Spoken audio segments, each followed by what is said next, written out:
Assalamualaikum warahmatullahi wabarakatuh. Inilah kampus tercinta kami, di mana tempat ini adalah tempat kita menuntut ilmu dengan sebenar-benarnya. Dan harapan kami yakni supaya kami ini bisa membawa perubahan dan mendapatkan ilmu yang barokah untuk bermanfaat nanti di masyarakat. Dan tujuan pembuatan video ini adalah antara lain untuk bertujuan untuk memenuhi tugas kami, yakni tugas mata kuliah psikologi sosial keagamaan dengan tema diri sosial. Bismillahirrahmanirrahim. Assalamualaikum warahmatullahi wabarakatuh. Kami dari kelompok 5 mata kuliah psikologi sosial keagamaan, jurusan sosiologi agama, Fakultas Usuluddin dan Studi Agama, Universitas Islam Negeri Madara. Sebelumnya perkenalkan dulu nama anggota kelompok kami. Yang pertama saya sendiri, nama saya Mahyudi, semester 3 jurusan sosiologi agama, dan yang kedua yakni Nama saya Zira Langdin, semester 3 jurusan Sosiologi Agama. Nama saya Hartono, semester 3, jurusan Sosiologi Agama. dan di sini kami akan membahas tentang materi baru dengan tema diri sosial. Assalamualaikum warahmatullahi wabarakatuh. Perkenalkan dulu, nama saya Mahyudi. Saya dari kelompok 5, di mana saya ini pemateri pertama yaitu tentang konsep diri. Adapun makna konsep diri, yakni konsep diri adalah konsep yang merupakan keyakinan yang dimiliki oleh setiap individu mengenai atribut atau sifat yang dimilikinya. Adapun konsep diri ini dibagi menjadi dua. Yang pertama, konsep diri sebenarnya, dan yang kedua, konsep diri ideal. Konsep diri sebenarnya yakni merupakan konsep seseorang terhadap dirinya yang sebagian besar ditentukan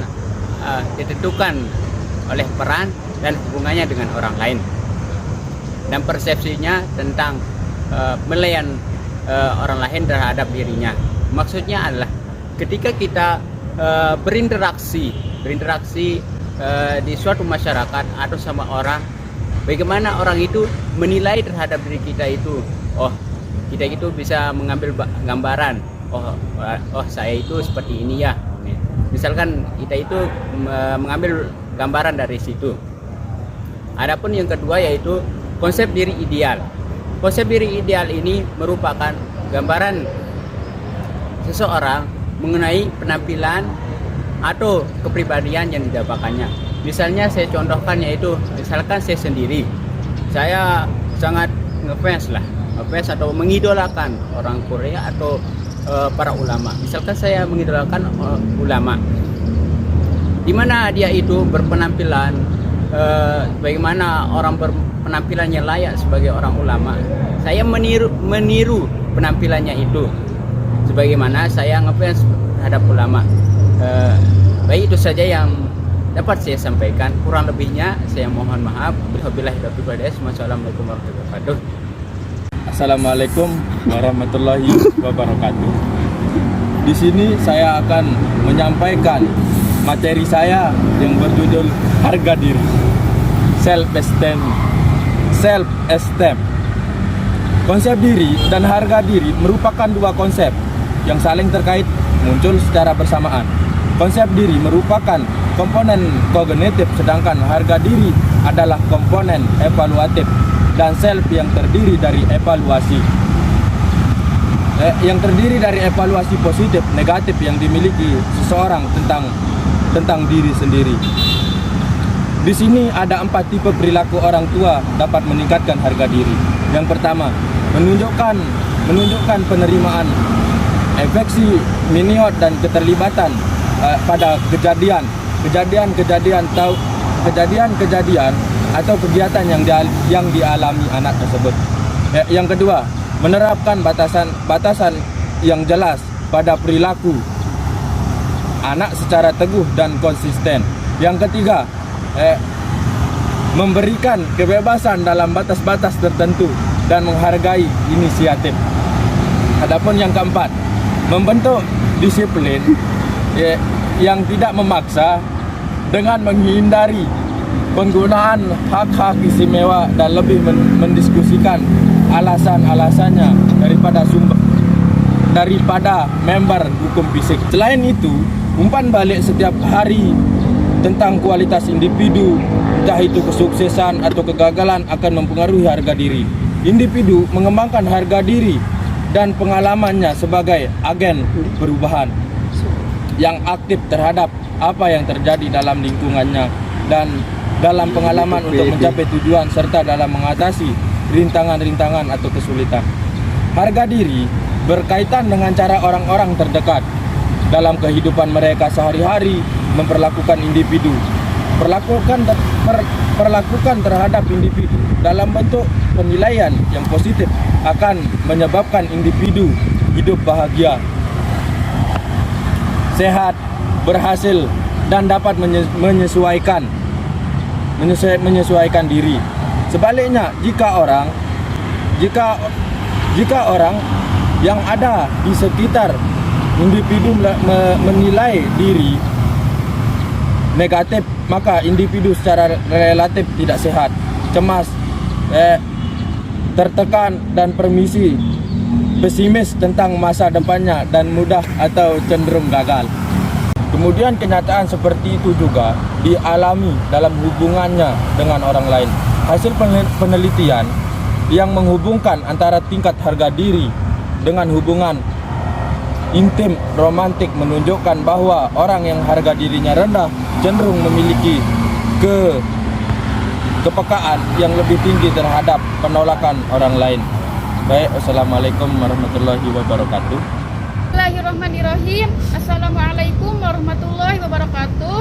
Nama saya Nia Lestari dari jurusan Sosiologi Agama. Di sini saya akan membahas materi tentang efikasi diri.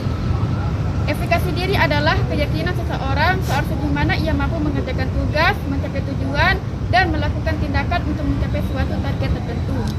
Efikasi diri memainkan peran utama dalam bagaimana individu memandang situasi dan bersikap menanggapi beragam situasi yang berbeda. Oleh karena itu, efikasi diri menjadi bagian terpenting yang menunjang kualitas seseorang, terutama saat terjun di dunia kerja. Efikasi diri memainkan peran penting dalam peluang seseorang sukses. Bahkan sebagian psikolog berpendapat bahwa efikasi diri jauh lebih penting daripada bakat. Efikasi diri menurut pendapat A.P. Badura terdiri dari berbagai sistem yang meliputi sikap, kemampuan, dan keterampilan kognitif seseorang. Dia juga menemukan sejumlah faktor yang menunjang pembentukan efikasi diri. Faktor tersebut seperti pengalaman menguasai masalah. Sumber efikasi yang pertama, pengalaman menguasai masalah.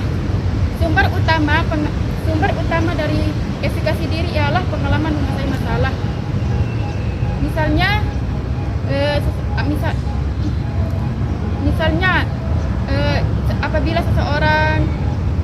Apabila seseorang berhasil mengerjakan tugas, maka efikasi dirinya akan naik. Tetapi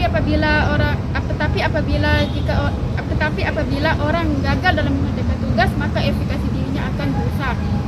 Yang kedua, belajar dari pengalaman orang lain. Sumber efikasi yang kedua ialah belajar dari pengalaman orang lain yang dianggap sebagai panutan. Yang ketiga, persuasi verbal. Persuasi verbal adalah orang yang memberikan pengaruh seperti guru, orang tua, pelatih yang dapat memberikan keyakinan seseorang dalam meraih kesuksesan.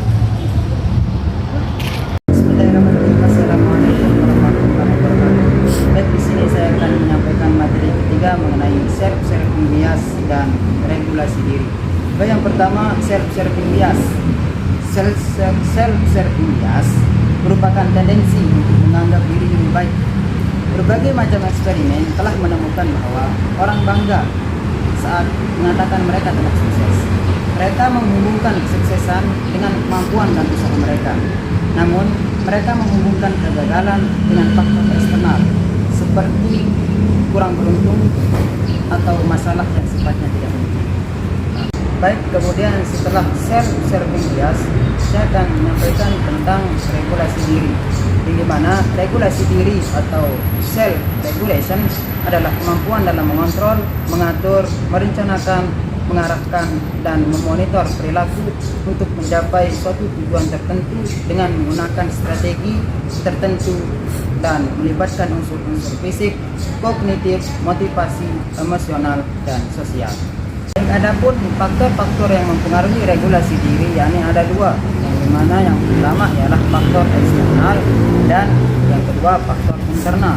Faktor eksternal yang mempengaruhi regulasi diri yaitu dengan dua cara, yang pertama standar dan yang kedua penguatan. Kemudian faktor internal di dalam mengemukan tiga bentuk pengaruh internal. Yang pertama observasi diri, kemudian proses penilaian, dan yang ketiga reaksi diri. Sekian.